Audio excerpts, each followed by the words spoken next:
Starting. I think we're live. I hope the world's receiving us, Stevie.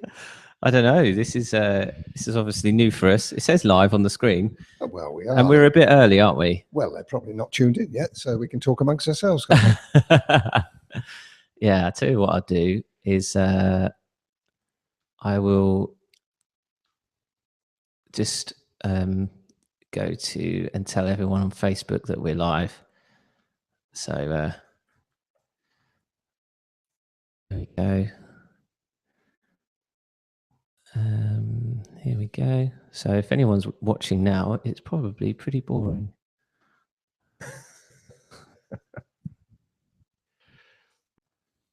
Hopefully.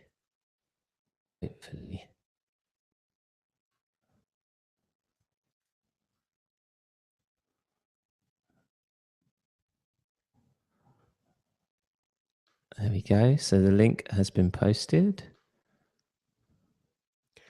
How will you receive the questions? That is a good question, Dad. I'm glad you asked that. We've got a chat there that we can see.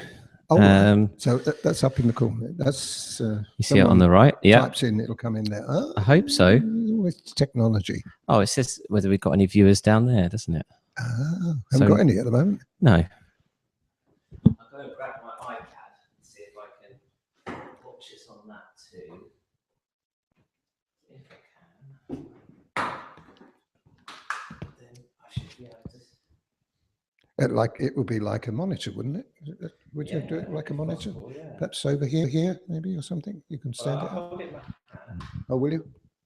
Then oh, I see you. I see what you mean. I can hold it here. We got one viewer. There you go. So we're a bit. Oh, that's you, is it? Maybe you're the viewer. There we go. So that's like a monitor. So we're a little bit behind. That's all right. Okay. Oh, we have one viewer. That's probably me. Tell you what, I won't do it like that. I will. I'll leave the comments to be up there, shall I? Yeah. How long we got? Count 2 minutes. T-minus 2 minutes. What's this you business here? What's that you here? That's us. Oh, is it? It's just telling us that we're looking at us. Oh. I wouldn't have worked that out. I hope the audio seemed all right actually on the. Yep. There we go. 2 viewers now. That's well, we're popular, aren't we? Welcome to the second viewer. One of them was me, wasn't it? We haven't started yet, folks. It's going to get better than this. Yes, it will. I'm just going to go back to that and see. This is all very new to us. If you're watching us, that one viewer's packed up now. Well, I think that was me because I've. Oh, is it? I hope it's me. If anyone is viewing live, perhaps drop us a comment if you can. I don't know if we'll hopefully see your comment on our screen. Hopefully. Tell you what, if I do that.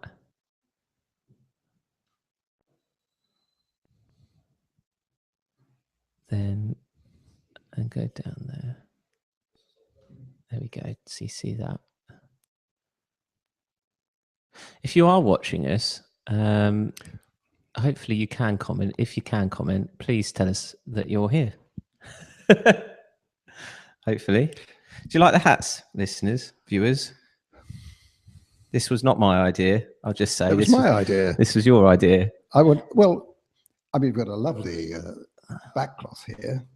It's not a cloth. Well, they call it a backcloth, don't they? I know it's brick, but they call it backcloth. Yeah. And it wasn't very festive, was it? So I thought, how can we do that? And I thought, I know, our funny hats. It's a good idea. Make it festive for everyone. That's right.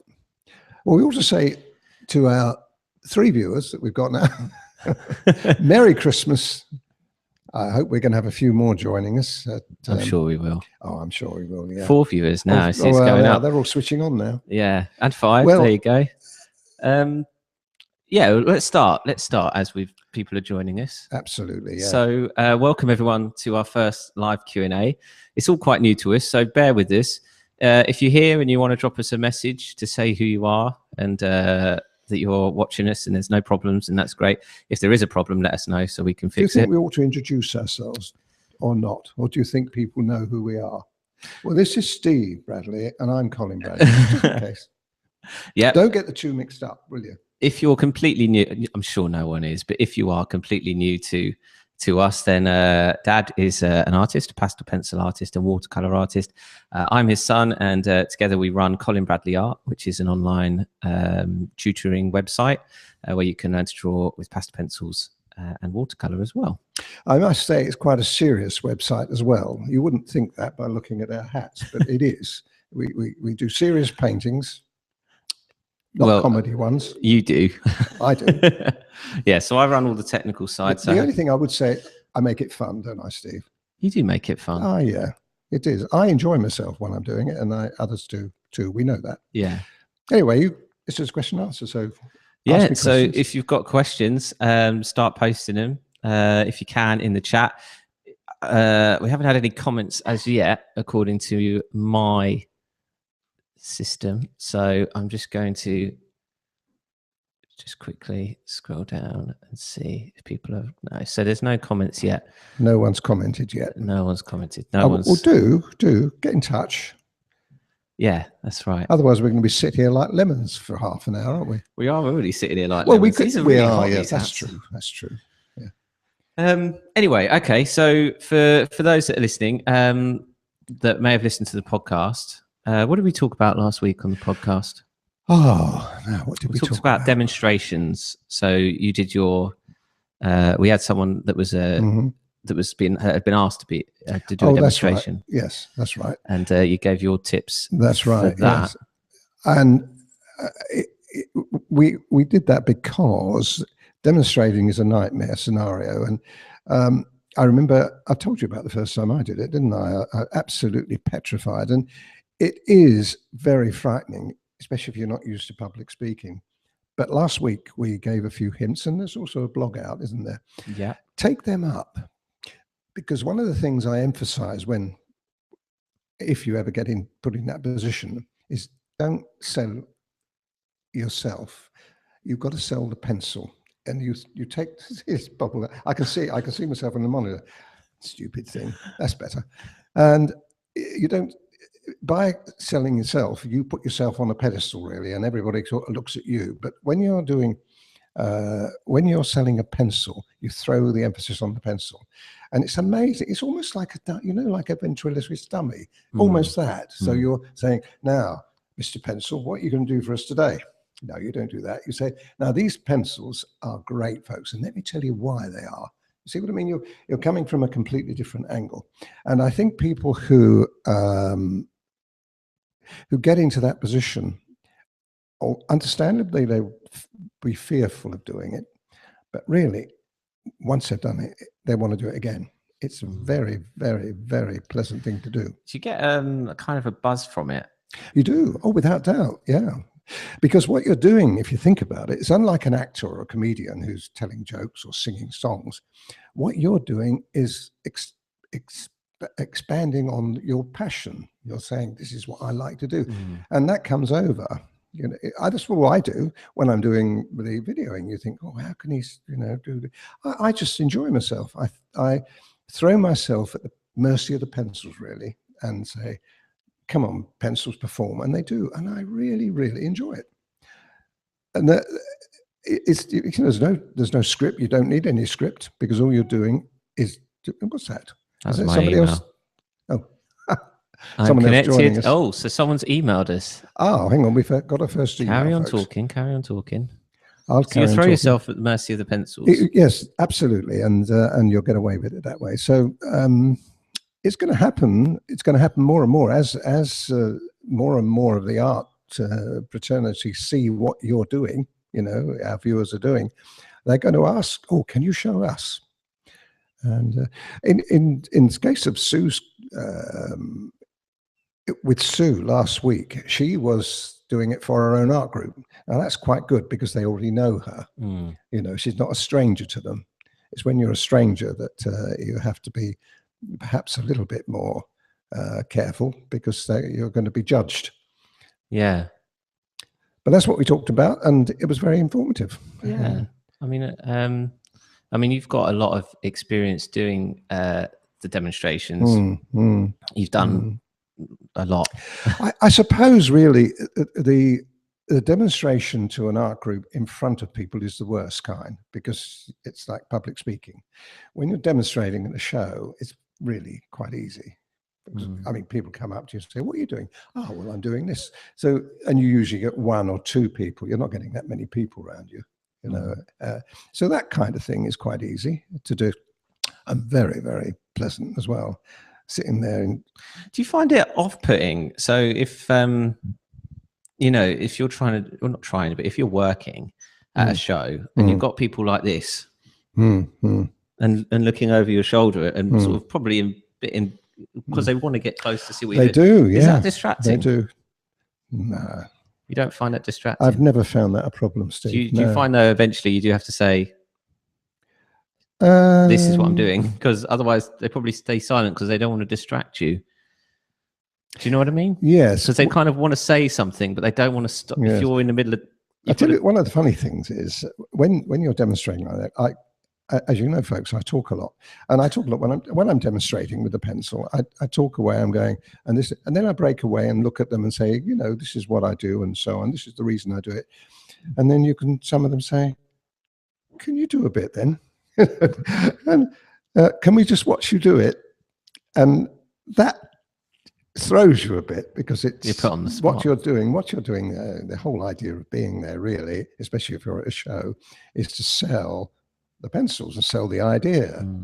And although they want you to actually do the drawing, and I've had people actually say, "Oh, can you do that?" Do it then. Yeah. Fortunately, someone else will come along and ask me a question, right? And then it breaks the chain. But that's quite amusing when that happens. You get being told what to do by the public. Well, can you do a bit then? I'd like to see you do it. Yeah.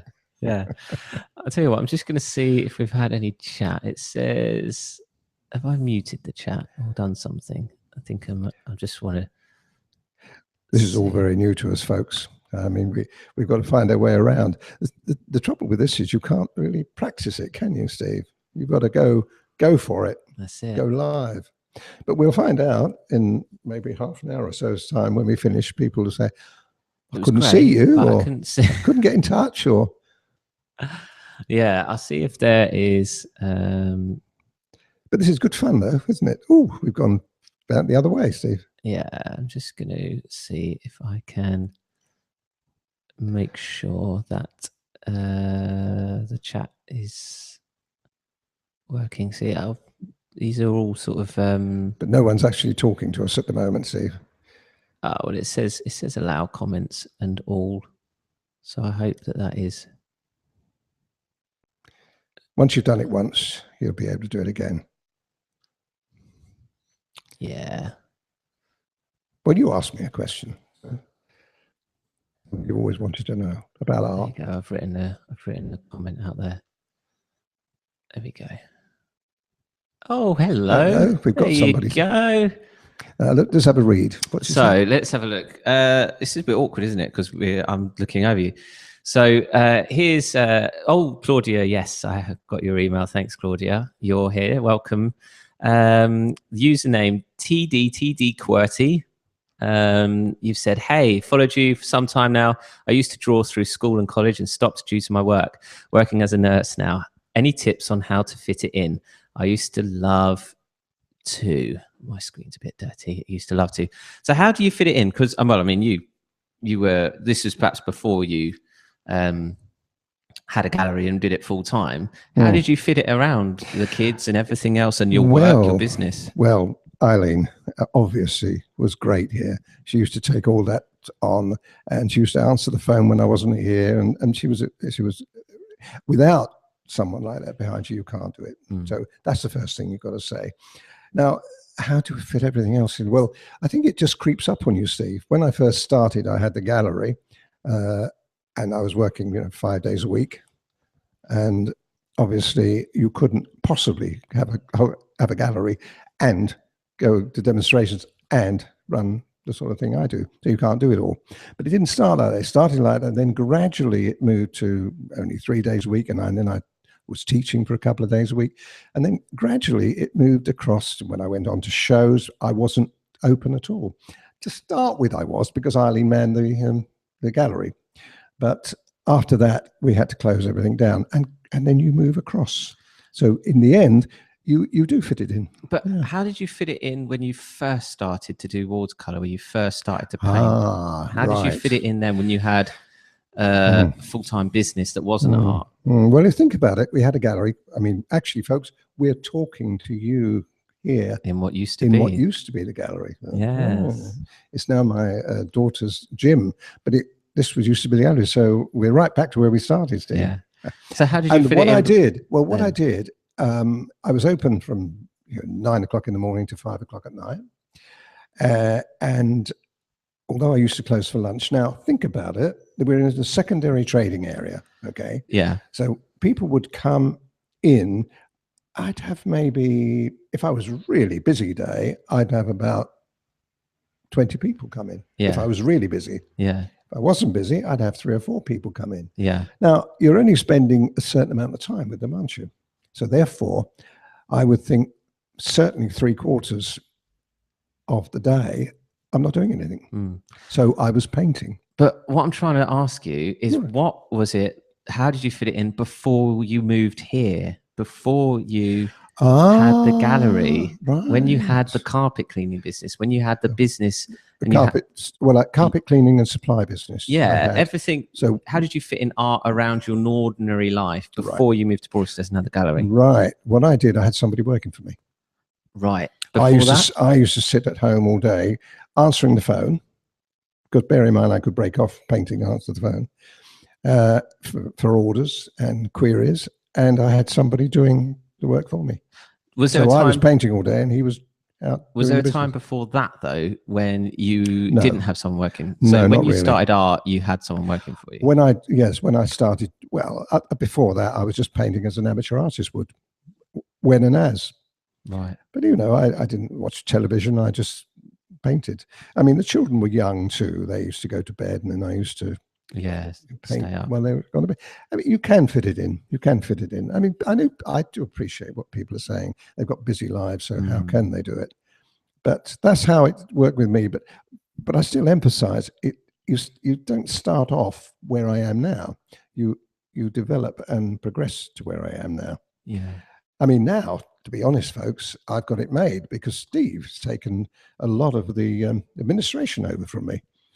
Up to about 2 or 3 months ago, I was answering all queries, answering all YouTube queries, and so on. And I did find that a bit of a strain, as you know. And doing the artwork as well. I said to Steve, basically, I'm not going to fit all this in, Steve. So Steve took it off. You were very good, and you took it all off me. So now I can focus and concentrate on the artwork, and that is great. And it's folks, it's producing great results. Well, that's why we did it, because we needed to focus on the artwork and getting the projects out, and that's right, and let Dad focus on that. So and the other thing we're doing, Steve, as you know, we're going up a gear. We're moving up a gear. I'm moving up a gear. You already explained that the pictures now coming out are better than they used to be, and I'm thinking of pictures now. I mean, this will be sort of this time next year, really, the way it's going. That are going to be so forward-thinking you wouldn't believe. I'm not going to go into it, folks, but some of the subjects that I've got lined up are magnificent, because I think that we've got enough material on Colin Bradley Art's site now that someone new to it, someone who's beginning, really would be years and years of work. Yeah, they have a lot. But we've got quite a number of those people that already done that, and they're kind of moving up to me now. And they're kind of saying, okay, Colin, now I've done that, been there. What's next? What's next? You've got to be on your game, haven't you? That's in a right. So certain this is way? how I feel now. I want to move it up a notch. And Colin Bradley Art in a few years' time, if I'm spared, is going to be an unbelievable site. It's going to be huge. And for everybody. Because what people don't realize, although I do explain from time to time, that I'm still improving. I'm still getting better. I'm still learning.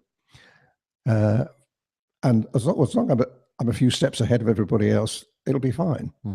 And I think it's, I wouldn't do it, I don't think. I think I'd say Not to you, if I'm you- sorry, Steve. I don't want to do this anymore. I haven't got any more challenges. I've still got those challenges and I love doing them. And people see it, you know, in the video. I say, I've not done this before, folks.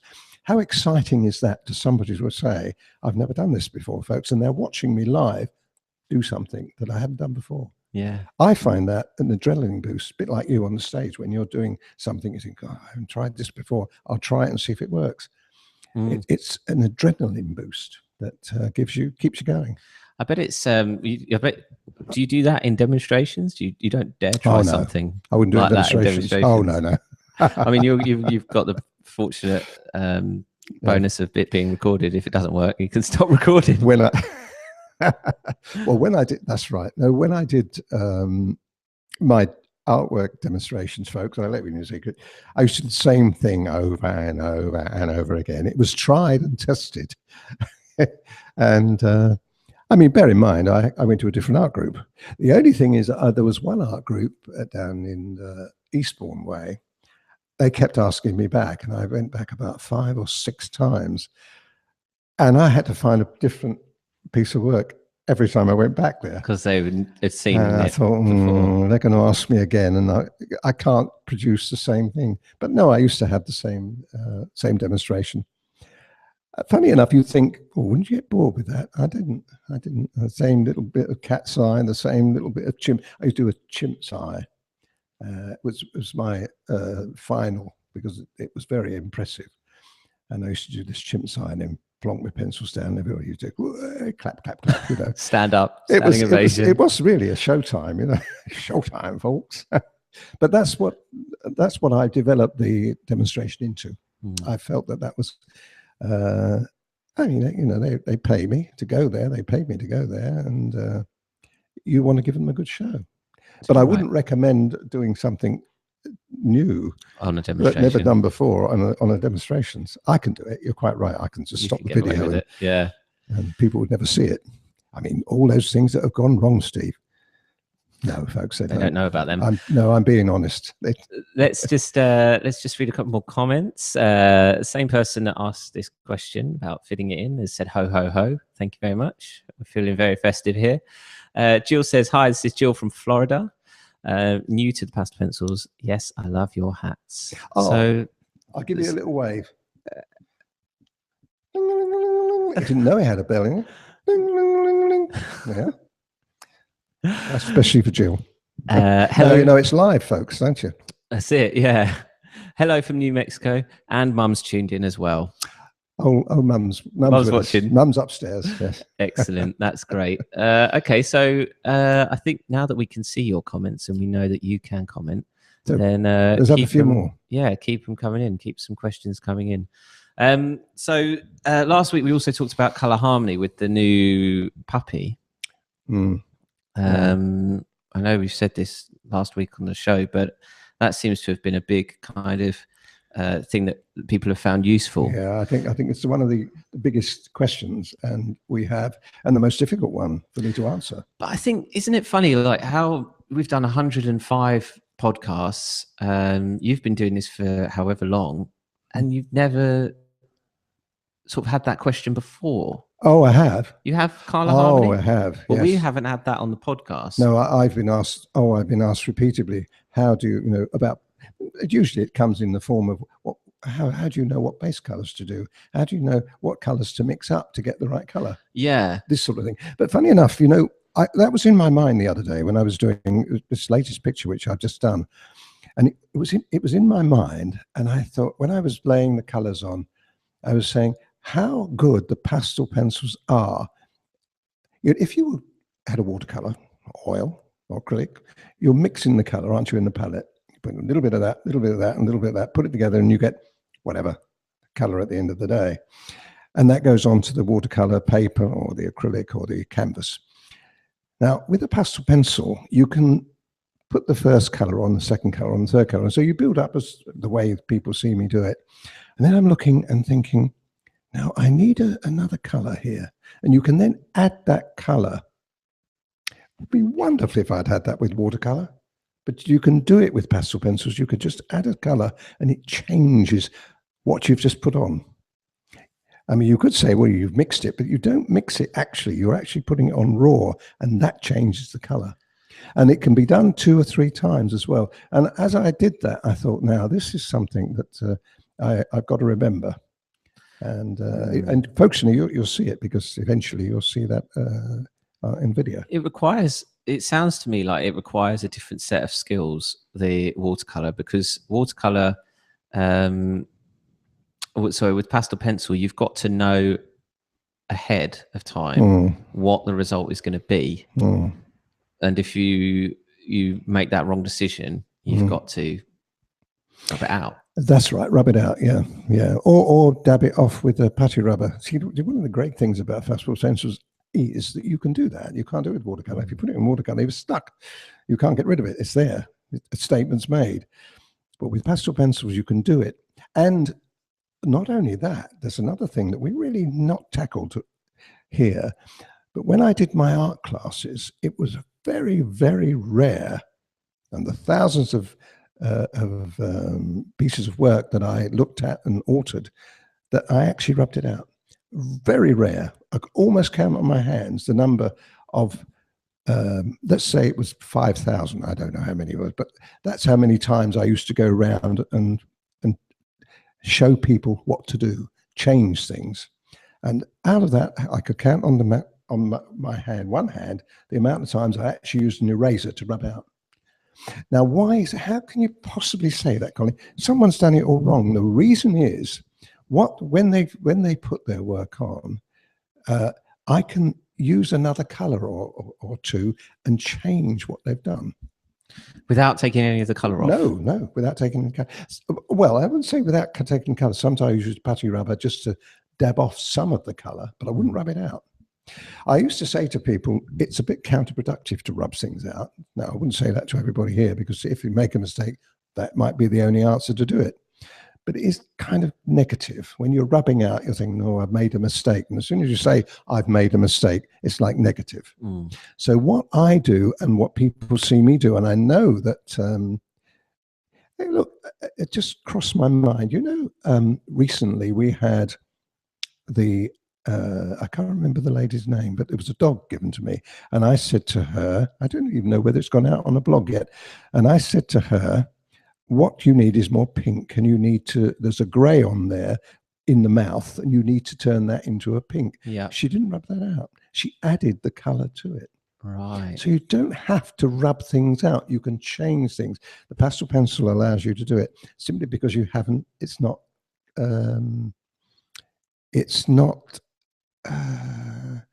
like watercolor, where it's wet and it's made its mark and imprint that you can't remove. Pastel pencils is removable and changeable.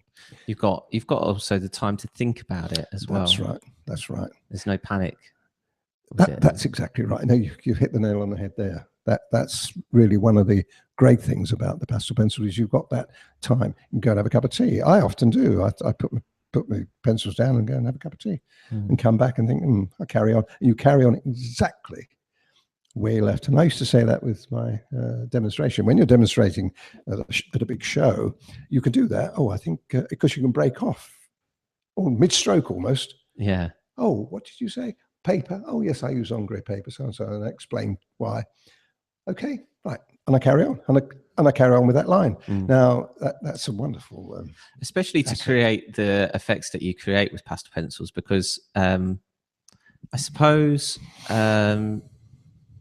with with coloring pencils and other sort of drawing tools, they're in a different league to the pastel pencils. Pastel pencils leans more towards paintings, doesn't it? Oh, without as being doubt. paintings. So there's not, well, there's, I don't know, is there a medium that you can just, that looks like a painting but has the flexibility and the sort of the less stress than there is with pastel pencils? No, I can't think of one. And I've used them all. If you go through them, acrylic is a medium. Generally speaking, it dries and then you can overpaint. That's a great asset to people. I've seen people demonstrating acrylic, and they do wonderful work. Yeah. But it's not my kind of work, because I like to have the colors melting into each other. Acrylic, you can't do that. Watercolors was my favorite medium. It still is. I still love watercolor. But there is those restrictions there that once you put it on the paper, you're stuck with it, and you can't really get rid of that. So, and we'll come back to your comments, because I see a few people have been writing. So we'll come back to those in a minute. Going from, what's the difficulties going from watercolor to pastel pencils? Because you've got that different skill set of, I can mix it in the palette before I put it on, and now I've got to forget that and just know that what I'm putting on is the right one. What's the hardest thing about? If you were to ask a pastel pencil artist to go to watercolor, they'd fail miserably, because they're used to using and the manipulating the pastel. Now, the other way is where what you said, going from watercolor to pastel pencil, piece of cake. I've never, ever had anybody have a problem with it, because suddenly they're like, free. I'm free. They've got to learn the basic principles. They've got to learn color mixing, but they already know that. If they've done watercolor work, they know how to mix color. They know how to put the greens and the other colors together to create different tones. They know that. So all they've got to do is say, oh, well, I'll select that green, that gray, that ochre, and I'll put them together. And if you put them together in the same way you would have done with the watercolor, it'll work. But this time you've got the freedom of judging exactly what you do and put them on one at a time. I can only put the pencil on one at a time, unless I have 3 pencils in my hand at the same time. So every pencil is done one at a time. So it's the time. That's where the secret is. Yeah. Great. Okay. So let's jump to your comments. Christine says, happy Christmas to you and have a great new year. Thanks for all you do. Ollie Cat says, hello. Claudia says, hi, Colin. My question is about hair. Yes, my biggest challenge. I'm referring to human hair in particular. You teach us what to do when painting it. How about what not to do to avoid the muddy look? That's very, very easy to do. Very easy to make muddy hair. Really easy. Now, how to get out of it? Well, first of all, the thing about hair is what you mustn't do or try to do is to do every individual stroke. That's just not going to work. So forget that. What you've got to do is create the impression of hair. Now, you want to work from light to dark without doubt. You've got to work from light to dark as much as you can. And also work with finer strokes. Don't put it on too heavy, because that's another thing. Because once you put a lot of color on heavy, you want to lighten it, and you lighten it, and it turns into mud. Right, okay. Now, that's one of the things. And the other thing is, at a halfway stage of human hair, use the color shaper. Now, I'm thinking the reason I'm hesitating there is we've got a new tapered color shaper now. That is superb for hair. I don't know whether I've done it on their hair yet. Did I have it with the girls? I don't think I had it with the girls. I haven't got a portrait done yet with a tapered shaper. I don't think I have, Steve. No, it was when I did the girls. But all I would suggest you do is to look at those girls again, because one of the girls had slightly darker hair than others. Keep watching, keep going over the same ground over and over and over again, and find that secret. It's there. I give it all the secrets away during that. When you're doing hair that's got different tones in, and you've got to make the lighter tones, you've got to lighten it. Like we were talking about color harmony, and we were talking about starting with the medium. How do you get the contrast between tones in hair? So if you've got someone with brown hair and you've got lighter brown, you've got darker brown, how do you create that? Well, the lighter tones would almost certainly start with either a light gray or an ivory or white even. you're talking about light tones. Now, the medium tones, you take the medium grey, 182, whichever colour you think is the medium colour, start with that one. And then when you want a very dark colour, you can start with that again, or you can start with a slightly darker colour. You've got to go in, you've got to think of all the times when I've showed you black fur. If you had a black hair, for instance, a lady with black hair, you'd do exactly the same as you do with the hair on the dog, except it would be finer. See what I mean? You're using the same principles all the time. In fact, I would think you're using the same principles even on the cat's fur or a dog's, hair or horses. You're using the same principle. It's just the technique that you've got to be a little finer, because human hair is much finer than that. Well, it's not finer than cat fur. Cat fur is, I think, finer than human hair, to be honest. Right. I'm losing my hat. So if you've got someone with brown hair, how do you create the harmony between the lighter tones and the darker tones? Well, by finding that color that links to both together. So with brown hair, what color would that be? Well, again, it would depend. It probably would be the ochre, would be the 179. Immediately springs to mind as being a great color. It's a slightly darker than the 182, but not as dark as 177. So 179 would be a good color. That would be a link color between the two. So in the medium hair, you're putting 179 as the darkening agent for it, and on the darker hair, you're putting it as a base color. Oh, so sorry, the lighter tone you would... Very light tone. Well, if it's very light tone, you'll be using ivory probably, and then you would put ivory 182 and maybe a touch of 179 in. Yeah, just to link them together. Yes, but you've got to have a link all the way through. You've got to have this.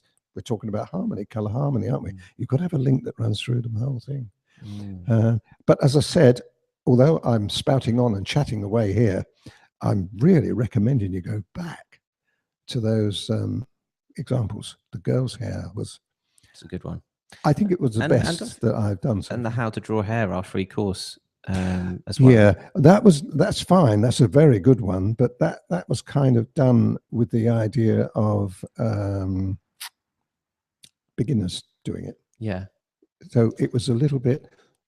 It's a good example to get used to those colours and the harmony of those colours. Absolutely, yeah. For sure. Yeah. I think we have another question here from Ollie Cat. Hi, I'm asking a question on behalf of my mum. She wants to know what side of the paper Colin uses, because the Engrais paper has two sides. What side? Is always the tooth side. I always use the tooth side. When I had my art classes, some of my art classes preferred the reverse side. And what's on the reverse side? Just a plain, it's exactly the same. It's the same color, obviously, but you haven't got that little fine tooth, which it's the grip that's got. In fact, I've noticed on the later batches of paper we've got, the tooth is finer than it used to be. So I don't know whether they're doing some changes to make a slight bit of difference. I've had two pictures recently. One was done on the heavier tooth, and one was done on the finer tooth, and it looked absolutely great. Okay, so there's no difference. That's really the sand-coloured Engrais paper, and I use the tooth side. And use the tooth side. I don't recommend using the other side. What would you do if you did? It just wouldn't grip, or it wouldn't go into the paper. The trouble with the well, if you think about the tooth, what's the tooth do? It grips, doesn't it? So you have a resistance when you're using the pencil, and that helps you in your construction of the picture. It also, I'm pretty sure, although no one's ever proved it to me, that it also adds a three-dimensional aspect to it, slightly. So that's on the tooth side. Now, if you reverse it on the back side, it's plainer and smoother. You're not going to get the grip quite so much. It's, I mean, the worst example of always working on cartridge paper. If you ever put pastel pencils on carpet, it slips and slides all over the place. So smooth. Now that's the worst scenario. That's the worst scenario. But the back of the paper has got the kind of that going to that way. Really, that's why I don't like it. I don't. Would it be good for soft pastel? Not really. No. Soft pastel generally they use a stronger tooth. So soft pastel needs something with more depth, more grip, more grip. Yeah, and that's why I don't generally recommend people use ombre, the sand color ombre for soft pastel. Solely for soft No, pastel? I wouldn't. I wouldn't do it. If it was me, I'd use something like a color fix, which I did. I've done quite a few pictures in pastel, just pastel, and I used the color fix paper for that, which is something you can buy.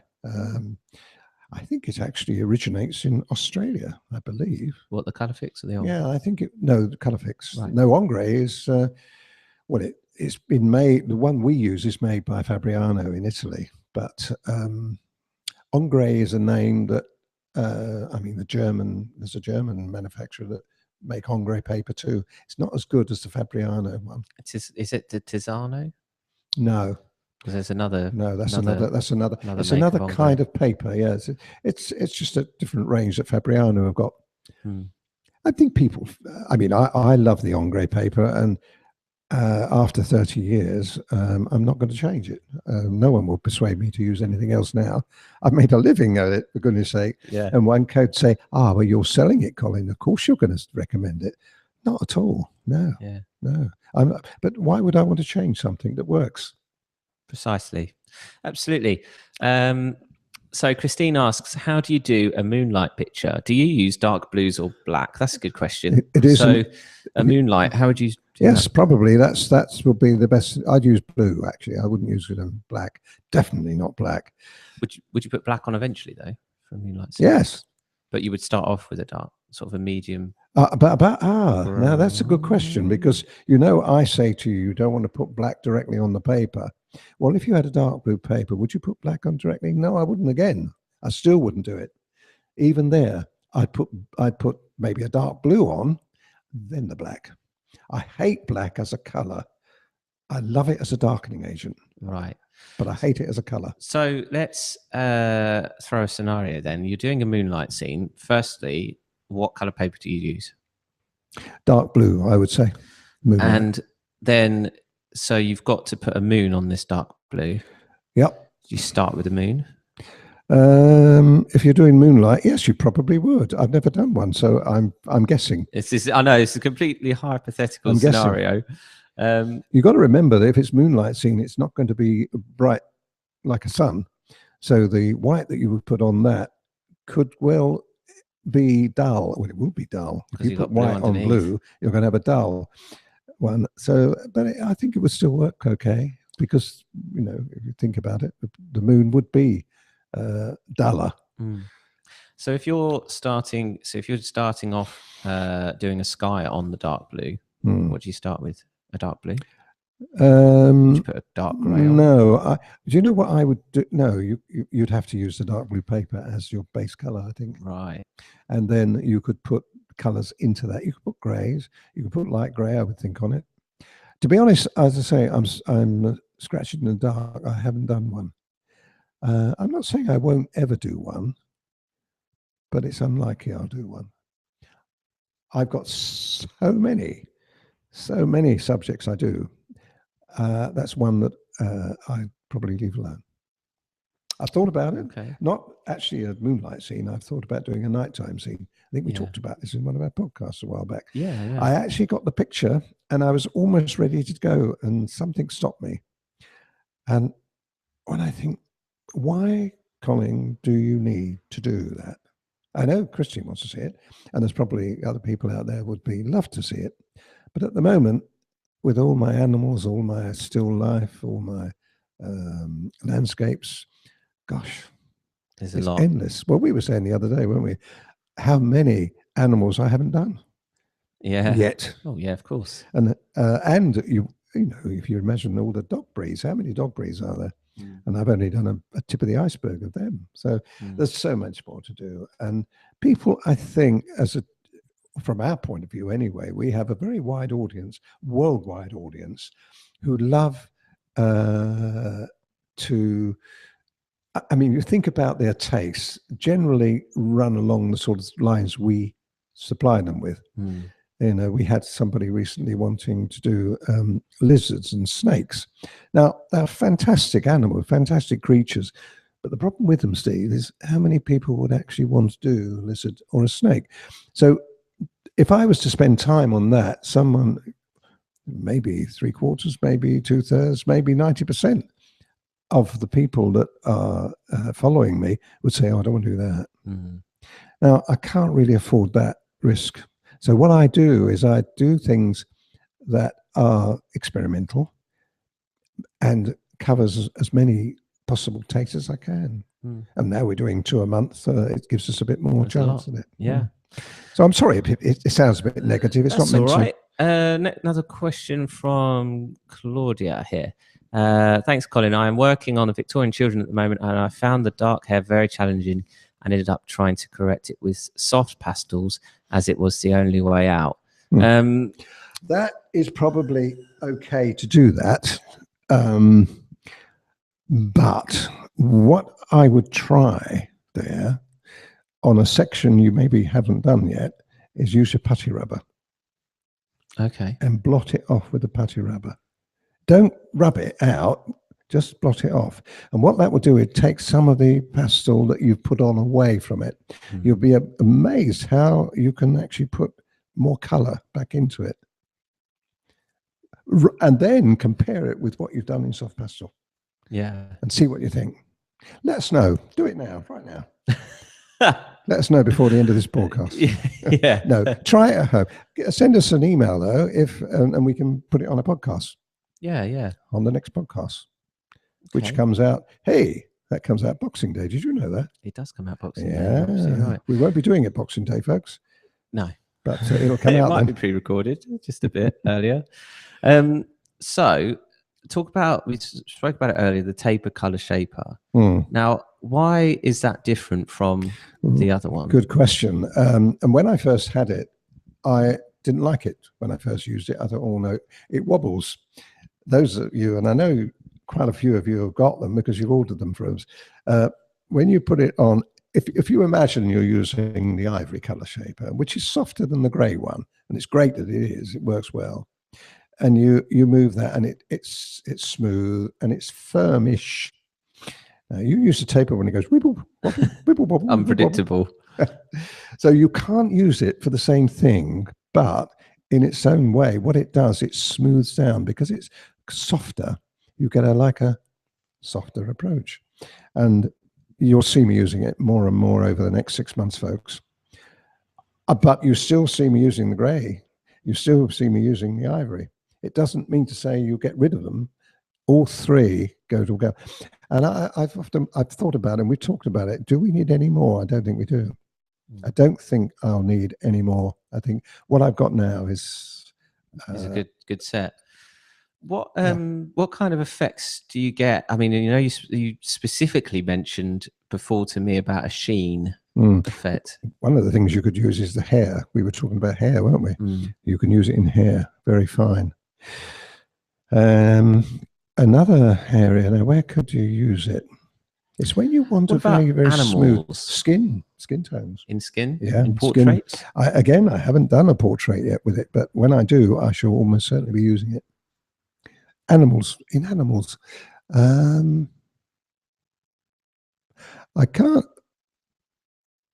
think offhand. I'll give you an example of something you've already seen. It's no good me telling you things that are coming because you haven't got any knowledge of those, and I can't talk about them. But on fur, take it from me. Because, for example, in an eye, you wouldn't use it on an eye, would you? Very unlikely. Yeah. No. With eyes, generally speaking, I don't use color shapers at all. Why is that? Well, the reason is I like the pastel pencil. And the dog we've just put up, the fantastic eye on that dog, wasn't it? Well, I'm pretty sure I didn't use a color. I can't remember whether I did or not, but I'm pretty sure I didn't.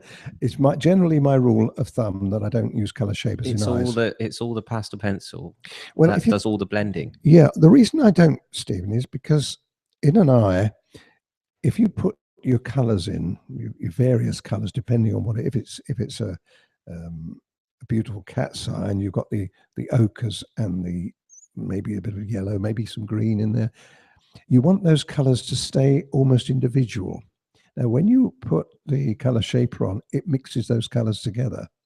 Now, when you put a pencil and mix with the pencil, you retain some of the color. Are you with me? If you imagine it, it's like putting my finger in it and going like that and smoothing, and it all just becomes one. When you use the pencil to blend with, which is what I use in eyes, you get one color in and then you get another color and then you get another color, and that blends it in.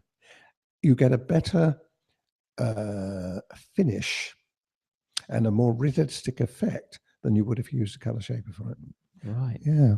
So it's interesting, isn't it? On eyes, yeah. On eyes, you don't necessarily. So where you would probably think you would use them. Yeah, because they look so smooth, and there's definitely that shine, that pop that comes out. It's one of the things I think the pastel pencil has got over other mediums.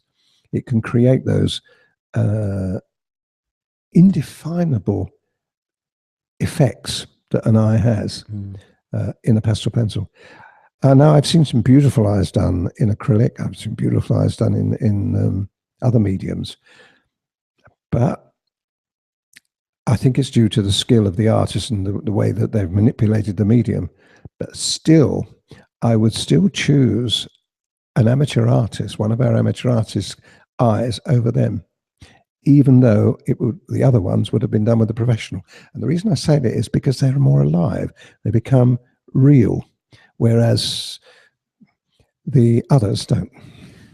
Do you think in my opinion, do you think there's an element of when you have these wet mediums that once it dries, it sort of I don't want to say like, but it sort of sets it in stone. Exactly what it is. With pastel, there's no dry. It's dried medium, so it's constantly. That's right. Vibrant. I mean, I'm not saying that watercolor work or acrylic work or oil work is not vibrant. It is. It can be very captivating, but it's just a feeling of it dries, sets it in stone. Whereas pastel is always, you could take a picture off the wall, then done in pastel pencils and just put it down and just go, I'm just going to tweak that. You could do that. And put it back up and it'll go, wow, absolutely. Yeah, that looks better. Yes, after years and years and years, you could do it. Yeah. The only exception to that would be an oil. I've seen oil paintings which are exquisite. They're more akin to pastel work than anything else. That because oil stays on the paper you put it on, and brilliant work being done. Brilliant work done in oil. You can't really touch it. If I put pastel pencils against oil, it would be very unfair because oil is the ultimate medium, but it's the most difficult medium of all. I mean, people argue and say, "Oh, it's easy. You just slap it on." Of course you do. You can just slap it on, but a professional artist wouldn't just slap it on. He would spend, especially the old masters, they used to spend years producing very fine detail, years, and in layers like we do. We do with the layering of the pastel pencils. Oil artists spend years and years waiting for one underpainting to dry before they put more on, then put more on. And Degas, when he used to his pastel paintings, he used to do that. He used to put the like a base color on, and then he would spray it with fixative. Wait for that to dry. Well, it wouldn't take long to dry. It doesn't take long to dry. Fixative. Then he'd work on top of that. Yeah. Then you do it again, and he could do that several times, building up in the same way that the oil artists do. Right. In pastel. Now we don't do that, and I wouldn't recommend you do that. There's no need to. We can produce our pastel work without it. Yeah, and it would be far too difficult to do that when in an amateur level. But that sort of is kind of what you're doing, isn't it? With fixative, you're setting it in stone a little bit. I mean, I know you can go back over the top, but it's the kind of a similar. Yes, that is finalized, isn't it? Yes, I used to do that originally, though. I think we've mentioned it before when I had my Stabilo pencils, Carpathella pencils. They didn't have the big pigmentation that Faber-Castell have got. So what I did there is I used to have to do the Carpathella picture and then go over the top of that with more pastel to make it more a little bit more depth to it. Yeah. How are we doing? So if anyone's got any more questions, we might be wrapping this up soon. We're heading 50 minutes, but it's been great having everyone here and knowing that this works, that we can use the mics. And what and everything. what we want to do is get their comments, don't we? What do you think of this? Do you like the idea? I mean, I'm not sure quite how we could produce a demonstration. I'd like to think we could. There may be a way we can do that. We're just figuring out, because I mean, we've got to have the camera making sure that it would that the frame rate is good enough, because you know, a fast movement, you'd have to either slow down your strokes to get it to work very slowly. We don't know yet, but we're hoping that is something we could do. But even something like this is a little bit of back in touch, isn't it? With who are, and great. I'm very pleased that you've joined us too. Fantastic. For sure. Okay, well, let's wrap it up then for this first ever live Q&A. I'm hoping that this is being recorded, hopefully, and will go up on YouTube after, if you want to check back over any of the tips. We'll do another one because we know that they work, but still let us know if you enjoyed it, you think it all worked, everything was great, sound quality, everything like that is all good feedback, valuable feedback for us, and it means that we can improve it for next time. Absolutely. And glad you like the hats. Oh yes, I can bring my bottle back now. You're gradually, there you go. Yeah, not there, it's going. Yeah. Be sensible. So all that's left to say is we hope you have a great Christmas, everyone, and a very happy New Year. Tune into the podcast on Boxing Day. Well, don't have to tune to it on Boxing Day. Obviously, you'll be with your families enjoying lots of food and drink. But we'll be going out with a podcast on Boxing Day. So look out for that. Look forward to that. So yes, from me, have a happy Christmas, and folks, you're going to have a great New Year. You are going to have a great New Year, because there's some amazing projects. The next project that's coming out is one that it's the one that I don't know if it's the one, the animal that I was like, it looks like a photo. I know it's a lot of your pictures, but it's the one. I tell you, it blew my mind when you showed me it. Don't remember that one too. It's an amazing animal. Oh well, yeah. I've been wanting to. I mean, I've got to edit it. Still haven't edited it, but when I've finished editing the footage, it goes out. It's going to kick off the year. So look out for that in January. Oh, is that the? I now know. This is horrible for everyone watching. Yes, that is. Yes, I agree with you totally. Sorry, folks, I'm a bit slow. You know what one I'm talking about. It's my age, yeah. Oh yes, no. You have to read my mind. That's the very, thing. Very different, isn't it? Yeah, it's amazing. It's gonna really be good. Anyway, so thanks again for your comments. That's great. It's nice that it all looks great and works out. Like I say, we'll be trying it again. Maybe change up the equipment and the setting and things like that. So yes, look out for more coming soon. And that's us done. That's it. Do we sign off? Should we sign off in the normal way? I think we ought to, yeah, because I was just wondering how you're going to get we didn't talk about a sign off. No, well, do it in the normal way, Steve. Thanks everyone for watching. I'm Steve Bradley. And I'm Colin Bradley. Enjoy your week. And your Christmas. And your Christmas.